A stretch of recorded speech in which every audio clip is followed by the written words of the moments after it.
اے پیغمبر صلی اللہ علیہ وآلہ وسلم، اپنے پروردگار عالی شان کے نام کی تسبیح کرو، جس نے انسان کو بنایا، پھر اس کے اعضاء کو درست کیا، اور جس نے اس کا اندازہ ٹھہرایا، پھر اس کو رستہ بتایا، اور جس نے چارہ اگایا، پھر اس کو سیاہ رنگ کا کوڑا کر دیا۔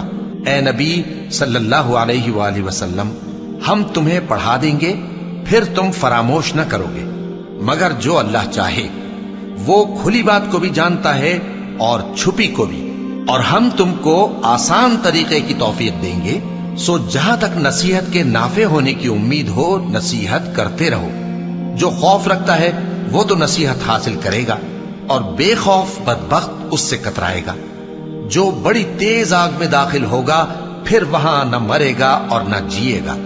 بے شک وہ مراد کو پہنچ گیا جو پاک ہوا، اور اپنے پروردگار کا نام لیتا رہا اور نماز پڑھتا رہا۔ بات یہ ہے کہ تم لوگ تو دنیا کی زندگی کو ترجیح دیتے ہو، حالانکہ آخرت بہت بہتر اور ہمیشہ باقی رہنے والی ہے۔